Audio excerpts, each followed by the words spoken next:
नमस्ते दोस्तों। मैं हूं आपका दोस्त नटी फैक्ट्स और आज हम एक ऐसे सवाल पर बात करेंगे जो शायद आपके मन में कभी ना कभी जरूर आया होगा। सोचिए जरा, अगर किसी देश में गरीब होना ही गैर कानूनी हो, एक ऐसी दुनिया जहां कोई भी इंसान रात को भूखा नहीं सोता, जहां सरकार अपने नागरिकों को घर चलाने के लिए पैसा देती है और जहां बिना काम किए भी एक सम्मानजनक जिंदगी जीना मुमकिन हो, क्या ये किसी साइंस फिक्शन फिल्म की कहानी लगती है या फिर किसी यूटोपियन नॉवेल का हिस्सा? आपको शायद यकीन न हो, लेकिन हमारी इसी दुनिया में कुछ देश ऐसे भी हैं जो इस सपने को हकीकत में जी रहे हैं। आज की इस वीडियो में हम आपको उन देशों की सैर पर ले जाएंगे जहां गरीबी लगभग नामुमकिन है। अब जब हम कहते हैं कि गरीबी गैरकानूनी है, तो इसका मतलब ये नहीं कि वहां गरीब होने पर आपको जेल में डाल दिया जाएगा। नहीं, बिल्कुल नहीं। इसका मतलब है कि वहां की सरकार और सिस्टम ने मिलकर एक ऐसा सुरक्षा कवच तैयार किया है जो हर नागरिक को गरीबी के दलदल में गिरने से बचाता है। ये देश अपने हर नागरिक की बुनियादी जरूरतें पूरी करने की जिम्मेदारी लेते हैं। मुफ्त शिक्षा, लगभग मुफ्त स्वास्थ्य सेवाएं, बेरोजगारी भत्ता और यहां तक कि घर चलाने में मदद। तो चलिए मेरे साथ इस सफर पर और जानते हैं कि ये देश ऐसा कैसे कर पाते हैं। क्या उनके पास कोई जादुई चिराग है या फिर उनकी नीतियां और सिस्टम ही इतने मजबूत हैं? और सबसे बड़ा सवाल, क्या इन देशों से मिली सीख भारत जैसे देश में गरीबी मिटाने के काम आ सकती है? वीडियो को अंत तक जरूर देखिएगा, क्योंकि इन अमीर देशों की चकाचौंध के पीछे कुछ ऐसे कड़वे सच भी छिपे हैं जो आपको हैरान कर देंगे। हमारी लिस्ट में पहला देश है लक्जमबर्ग। यूरोप के बीचों बीच बसा, जर्मनी, फ्रांस और बेल्जियम से घिरा हुआ यह छोटा सा देश असल में दुनिया के सबसे अमीर देशों में से एक है। यहां की प्रति व्यक्ति आय यानी जीडीपी पर कैपिटा दुनिया में सबसे ज्यादा है। आप इस बात से अंदाजा लगाइए कि लक्जमबर्ग में जो न्यूनतम वेतन एक कर्मचारी को मिलता है, वो कई देशों की औसत आय से भी कहीं ज्यादा है। यहां पर एक आम इंसान भी इतनी कमाई कर लेता है कि वो एक आरामदायक जिंदगी जी सके, जो कई लोगों के लिए एक सपना होता है। पर सवाल यह है कि इतना छोटा सा देश, जिसके पास कोई बहुत बड़े प्राकृतिक संसाधन भी नहीं है, आखिर इतना अमीर कैसे है? इसका राज छिपा है इसकी स्मार्ट इकोनॉमी में। लक्जमबर्ग दुनिया का एक बहुत बड़ा बैंकिंग और फाइनेंशियल हब है। दुनिया भर की बड़ी बड़ी कंपनियां और बैंक अपने हेडक्वार्टर यहां बनाते हैं, जिससे देश को भारी टैक्स और रेवेन्यू मिलता है। सरकार इस पैसे को सीधे अपने नागरिकों के जीवन स्तर को सुधारने में लगाती है। यहां पर सोशल सिक्योरिटी सिस्टम इतना मजबूत है कि अगर कोई अपनी नौकरी खो देता है, तो भी उसे सरकार से इतनी मदद मिलती है कि उसका जीवन स्तर नीचे नहीं गिरता। यहां के नागरिकों का जीवन कैसा है? कल्पना कीजिए एक ऐसी जगह की जहां पूरे देश में पब्लिक ट्रांसपोर्ट यानी बस, ट्राम और ट्रेन सभी के लिए पूरी तरह से मुफ्त है। आपको कहीं भी जाने के लिए टिकट खरीदने की जरूरत नहीं। बच्चों के लिए बेहतरीन शिक्षा मुफ्त है और स्वास्थ्य सेवाओं का स्तर इतना ऊंचा है कि लोग बेफिक्र होकर जीते हैं।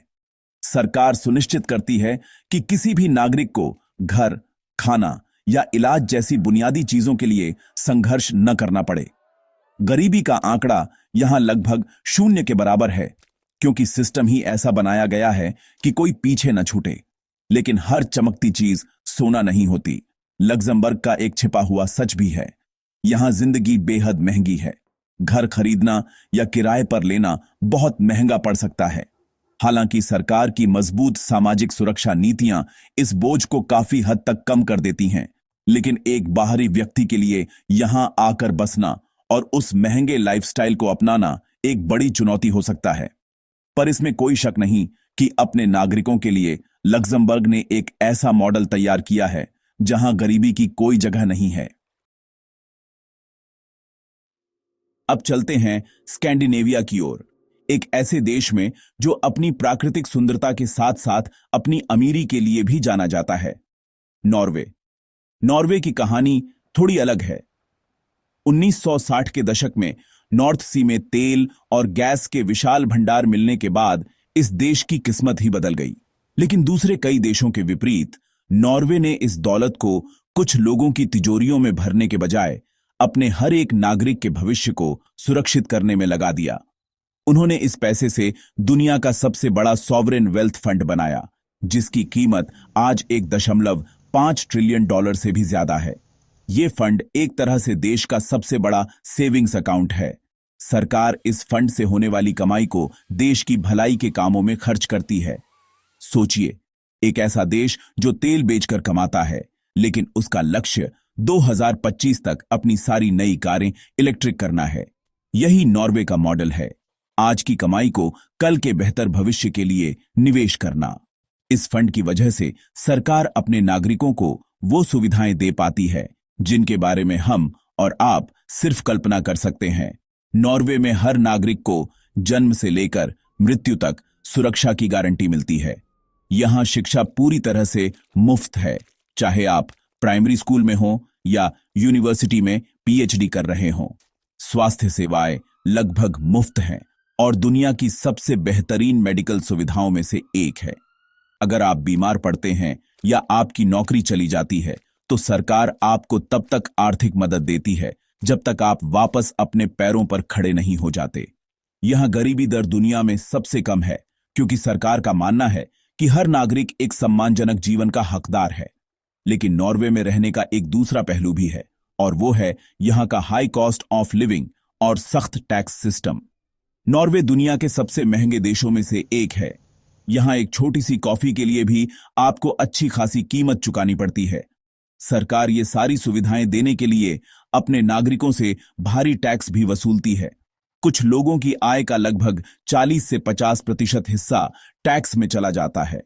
तो एक तरफ जहां सुविधाएं बेहतरीन हैं, वहीं दूसरी तरफ उन सुविधाओं को बनाए रखने के लिए हर नागरिक को अपनी कमाई का एक बड़ा हिस्सा देना पड़ता है। जब हम स्विट्जरलैंड का नाम सुनते हैं, तो हमारे दिमाग में बर्फ से ढके पहाड़, महंगी घड़ियां और स्विस चॉकलेट की तस्वीरें आती हैं। लेकिन स्विट्जरलैंड इन सबसे कहीं बढ़कर है। यह देश दुनिया की सबसे स्थिर और समृद्ध अर्थव्यवस्थाओं में से एक है। यहां लक्जमबर्ग या नॉर्वे की तरह प्राकृतिक संसाधनों के भंडार नहीं हैं, फिर भी यह देश बेइंतहा अमीर है। इसकी अमीरी का राज है सटीकता, इनोवेशन और एक बेहद कुशल बैंकिंग सिस्टम। स्विस घड़ियां, स्विस इंजीनियरिंग और स्विस फार्मास्यूटिकल्स अपनी क्वालिटी के लिए दुनिया भर में मशहूर है। स्विट्जरलैंड ने अपनी इकोनॉमी को ज्ञान और कौशल पर आधारित बनाया है। यहां के लोग बहुत ही स्किल्ड हैं और देश की वर्कफोर्स दुनिया में सबसे प्रोडक्टिव मानी जाती है। इसका नतीजा यह है कि यहां के लोगों की औसत आय बहुत ज्यादा है। एक आम स्विस नागरिक भी एक ऐसी लग्जरी लाइफ जीता है जो कई देशों में सिर्फ अमीर लोगों को नसीब होती है। यहां के शहर साफ सुथरे, सुरक्षित और बेहद ऑर्गेनाइज्ड हैं। पब्लिक सर्विसेज इतनी बेहतरीन हैं कि लोगों को किसी चीज की शिकायत का मौका ही नहीं मिलता। यहां का गवर्नेंस सिस्टम भी अनोखा है। स्विट्जरलैंड एक डायरेक्ट डेमोक्रेसी है, जहां बड़े बड़े फैसलों पर सरकार सीधे नागरिकों से वोटिंग करवाती है। इससे यह सुनिश्चित होता है कि सरकार की नीतियां हमेशा लोगों की इच्छा के अनुसार हों। हालांकि यहां नॉर्वे की तरह सब कुछ मुफ्त नहीं है। जैसे स्वास्थ्य बीमा हर नागरिक को खुद खरीदना पड़ता है, लेकिन सरकार यह सुनिश्चित करती है कि सिस्टम इतना मजबूत हो कि कोई भी व्यक्ति आर्थिक तंगी की वजह से इलाज से वंचित न रहे। बेरोजगारी भत्ता और सामाजिक सुरक्षा के नियम इतने कड़े हैं कि गरीबी में जीना लगभग असंभव है। लेकिन इस परफेक्ट दिखने वाले देश का एक छिपा हुआ सच भी है। स्विट्जरलैंड में जीवन दुनिया में सबसे महंगा है, खासकर ज्यूरिख और जिनेवा जैसे शहरों में। यहां के नियम कानून भी बेहद सख्त हैं। रात 10 बजे के बाद आप फ्लश भी नहीं कर सकते, ताकि पड़ोसियों को परेशानी न हो। ऐसे नियम भी सुनने में आते हैं। इसके अलावा यहां नागरिकों और अप्रवासियों के बीच एक बड़ा अंतर देखने को मिलता है। स्विस नागरिकता पाना दुनिया में सबसे मुश्किल कामों में से एक है। तो भले ही यह देश अपने नागरिकों के लिए स्वर्ग जैसा हो, लेकिन बाहरी लोगों के लिए इस स्वर्ग का हिस्सा बनना बहुत मुश्किल है। अब हम चलते हैं मध्य पूर्व की ओर, एक ऐसे देश में जिसने कुछ ही दशकों में रेगिस्तान की रेत को सोने में बदल दिया। कतर। 20वीं सदी के मध्य तक कतर एक गरीब देश था, जहां के लोग मोती निकालने और मछली पकड़ने पर निर्भर थे। लेकिन फिर यहां तेल और प्राकृतिक गैस के दुनिया के तीसरे सबसे बड़े भंडार की खोज हुई, और इस खोज ने कतर की तकदीर हमेशा के लिए बदल दी। आज कतर प्रति व्यक्ति आय के मामले में दुनिया के टॉप देशों में गिना जाता है। कतर की सरकार अपनी इस बेहिसाब दौलत का इस्तेमाल सीधे अपने नागरिकों के जीवन को बेहतर बनाने के लिए करती है। यहां के नागरिकों यानी कतरियों को दुनिया की शायद सबसे बेहतरीन सुविधाएं मिलती हैं। शिक्षा और स्वास्थ्य सेवाएं पूरी तरह से मुफ्त और विश्व स्तरीय हैं। कतरी नागरिकों को घर बनाने के लिए जमीन और ब्याज मुक्त लोन मिलता है। सरकार अक्सर अपने नागरिकों के बिजली और पानी जैसे बिल भी माफ कर देती है। यहां तक कि शादी करने पर भी सरकार की तरफ से अच्छी खासी आर्थिक मदद दी जाती है। यहां के नागरिकों की जिंदगी किसी सपने से कम नहीं। उन्हें इनकम टैक्स नहीं देना पड़ता, जिसका मतलब है कि उनकी पूरी की पूरी कमाई उनकी अपनी होती है। सड़कें शानदार हैं, जिन पर दुनिया की सबसे महंगी गाड़ियां दौड़ती नजर आती हैं। विशाल और आलीशान shopping malls, world class infrastructure और 2022 फीफा वर्ल्ड कप की मेजबानी, यह सब कतर की समृद्धि की कहानी कहते हैं। यहां एक आम नागरिक की जिंदगी भी ऐसी है जिसकी कल्पना किसी राजा महाराजा से कम नहीं की जा सकती। सरकार यह सुनिश्चित करती है कि उसके किसी भी नागरिक को पैसे की कोई कमी ना हो, लेकिन इस चकाचौंध के पीछे एक बहुत ही कड़वा और गंभीर सच छिपा है। कतर की यह पूरी चमक दमक और विकास प्रवासी मजदूरों के कंधों पर टिका है, जो देश की आबादी का लगभग 85 से 90% हिस्सा हैं। इन मजदूरों के लिए हालात उतने अच्छे नहीं हैं जितने कतरी नागरिकों के लिए हैं। उन्हें कम वेतन, लंबे समय तक काम और अक्सर खराब रहन सहन की स्थितियों का सामना करना पड़ता है। तो कतर एक ऐसा देश है जो अपने नागरिकों के लिए तो जन्नत है, लेकिन इस जन्नत को बनाने वालों के लिए यहां की हकीकत काफी अलग और मुश्किलों भरी है। कतर के बाद हमारी लिस्ट में अगला नाम है संयुक्त अरब अमीरात यानी यूएई का, जो 7 अमीरातों से मिलकर बना एक देश है। जब हम यूएई का नाम लेते हैं तो हमारे दिमाग में दुबई की बुर्ज खलीफा, अब्बू धाबी की शेख जायद मस्जिद और रेगिस्तान में बनी आलीशान जन्नत की तस्वीरें आती हैं। कतर की तरह ही यूएई की समृद्धि की कहानी भी तेल और गैस से शुरू हुई, लेकिन यूएई ने एक कदम आगे बढ़कर अपनी अर्थव्यवस्था को सिर्फ तेल पर निर्भर नहीं रहने दिया। आज यह एक ग्लोबल बिजनेस, टूरिज्म और लॉजिस्टिक्स हब बन चुका है। यहां के नागरिकों यानी अमीरातियों के लिए सरकार ने एक टैक्स फ्री माहौल बनाया है। कल्पना कीजिए, आप जो भी कमाते हैं उस पर आपको कोई इनकम टैक्स नहीं देना पड़ता। यह अपने आप में एक बहुत बड़ी सुविधा है जो लोगों की परचेजिंग पावर को कई गुना बढ़ा देती है। इसके अलावा अमीराती नागरिकों को मुफ्त शिक्षा, मुफ्त स्वास्थ्य सेवाएं, शादी और घर के लिए ग्रांट्स और कई तरह की सब्सिडी मिलती है। सरकार का लक्ष्य यह सुनिश्चित करना है कि उसके नागरिक दुनिया में सबसे खुशहाल लोगों में से हों। दुबई और अब्बू धाबी जैसे शहर भविष्य के शहर लगते हैं। यहां का इंफ्रास्ट्रक्चर, यहां की कानून व्यवस्था और यहां की जीवन शैली दुनिया भर के लोगों को आकर्षित करती है। अमीराती नागरिक एक बेहद आरामदायक और सुरक्षित जीवन जीते हैं। सरकार समय समय पर अपने नागरिकों के कर्ज माफ करने जैसी घोषणाएं भी करती रहती है। गरीबी यहां अमीराती नागरिकों के लिए एक अनसुना शब्द है, क्योंकि सिस्टम उन्हें हर कदम पर सपोर्ट करता है। अमीरी यहां सिर्फ कुछ लोगों तक सीमित नहीं, बल्कि हर नागरिक को इसका फायदा मिलता है। लेकिन यूएई की कहानी का भी दूसरा पहलू कतर से मिलता जुलता है। यहां की आबादी का एक बहुत बड़ा हिस्सा, लगभग 80 से 85% दूसरे देशों से आए प्रवासी हैं। ये लोग डॉक्टर, इंजीनियर से लेकर कंस्ट्रक्शन वर्कर और घरेलू सहायक तक हर तरह का काम करते हैं।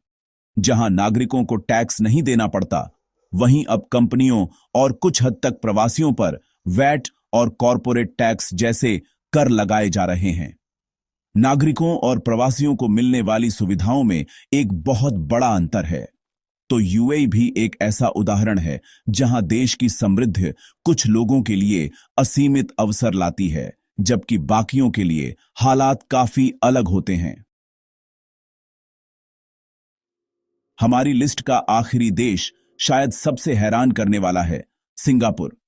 एक छोटा सा द्वीप देश जिसका आकार मुंबई से भी छोटा है।